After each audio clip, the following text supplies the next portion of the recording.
Good morning, boys and girls. We are on to chapter 25 in Swindle. Where we left last, they got into the safe, they got the card, okay, but it wasn't in the safe, it was in the turkey. And Griffin realized that at the last minute, so he went in the fridge and they found it. But guess who stole it? Someone from their own team, Darren Vader. So he comes running out of the house, so everyone's chasing him. And the card flew up into a tree and it's stuck there. And at this point, Darren's climbing up the tree to try to get it. And Griffin is trying to think of if he had some kind of tool that could grab something lightly from a tree. And he realizes that his dad is inventing one of those things. So let's see how this goes. Chapter 25, where we left off. Dream on, Savannah said unhappily, not unless you have some miracle tool that can reach 40 feet up, pick up the tiniest thing, and bring it down to safety. The look of shocked realization on Griffin Bing's face was like nothing anyone had ever seen before. With the street light out, no one could see what was happening at the Palomino house. There was no mistake the sound of scuffling feet and raised voices. Some kind of commotion was going on across the street. Eli Mulroney, remember across the street, jumped to his feet. What the blazes? Logan was bewildered. He and his team had been over the plan many times, and no part included running around outside and yelling. The plan must have jumped off the rails somehow, but he couldn't admit that here. So he said with a straight face, I don't hear anything. But obviously he didn't sell the line because the old man slapped a fist into his palm. That does it. This neighborhood is going down the drain. It's gotten to the point where a man can't enjoy a few moments on his front porch. I'm calling the police. Whatever was going on, Logan knew he had to do something. In theater lingo, they call it ad lib. When an actor broke from the script and followed his gut for the good of the show, it was time for that beauty right about now.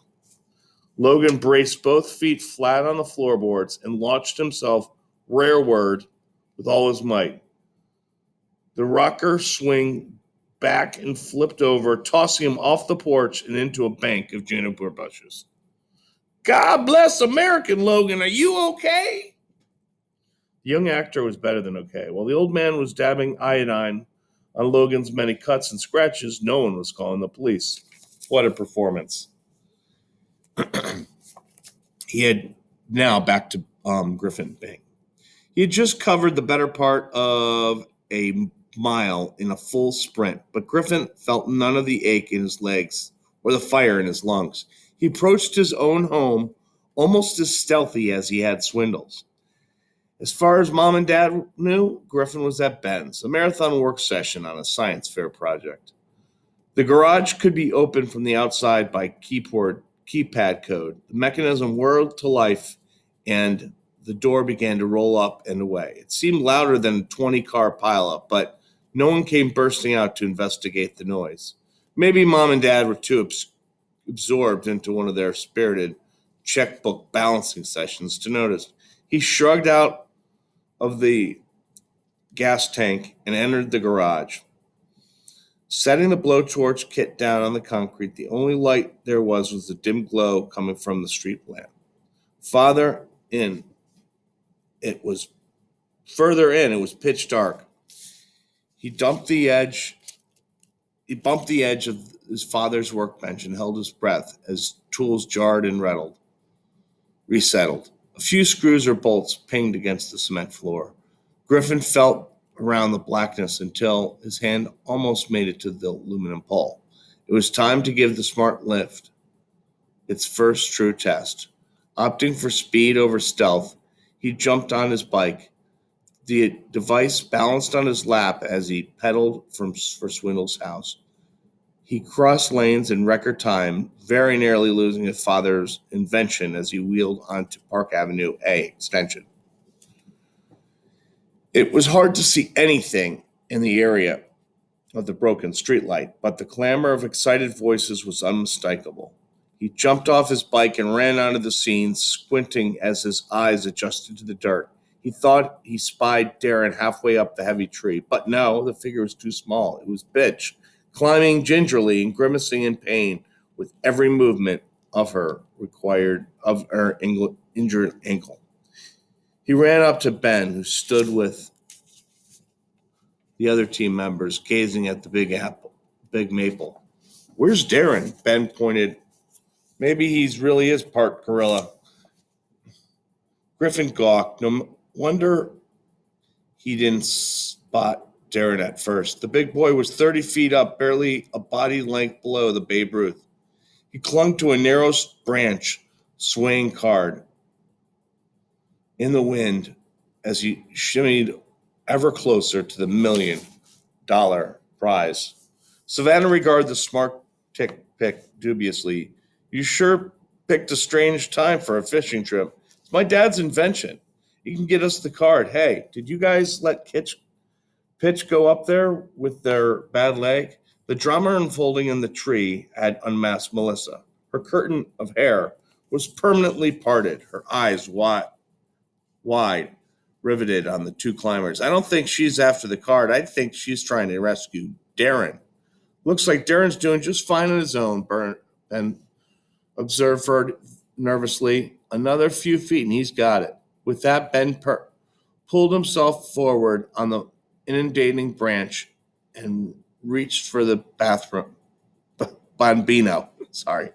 His probing fingers passed just a few inches beneath it. Griffins powered the smart pick and pressed the button with the lower the aluminum pole telescoped outward, soaring high above them into the night. "It works," he thought in amazement. Not that he doubted his father, yet never could he imagine that it would be so impressive. The air was filled with the blowing trees. Trees rolled and weaved with the wind. But the trees rolled, but the smart pick never wavered, rising laser straight into the maple branches. "What the?" Pitch did a double take as the gleaming metal whizzed past her shoulder. "Wow," breathed Ben. "Your old man really is a genius." Griffin shuffled his feet and tried to aim the fruit-safe pinchers at the tiny card. Every motion on the ground translated into a major swing on the other end of the long pole. The picking mechanism pitched wildly as it neared the top of the tree. Darren shuffled a little further on his branch, extended his arm, and felt his fingertips brush against the edge of the card. This was it. As he braced for the final stretch that would make him a millionaire, a metallic ring rose up right in front of them. The device opened into rubber-tipped pincers that closed delicately on the Babe Ruth card, and with a twist, plucked it from the branch. His eyes bulged in dismay. The dumb pick?" He snatched at the bambino, but the pincers had already begun to retract, bearing the collectible away. There was a sickly crackling sound. Uh-oh. Far below, the team watched in these anticipation as the prize made its descent. "Careful," Ben said anxiously. "Don't rip it." Griffin hung onto the smart pick like it was a fisherman landing a shark in the middle of a full gale. "Don't worry. The patented fruit-safe mechanism is guaranteed not to damage fruit." "That's not true. That's not fruit," Savannah pointed out. "That's my vet school tuition, Melissa's computer, Logan's acting lessons, Peter's climbing trip. College paid for new college paid for new cars when we're old enough." Melissa wore a grin so wide it was already split her face. "I can't believe we actually did it." And then a voice from above called, "Help!" So they got the card. Darren's still there. But let's see how they're going to sell this card without getting busted. So still a lot of things we have to figure out. We got a number of chapters. So they got the card. Let's see if they get busted on this. All right. In the meantime, have a great day.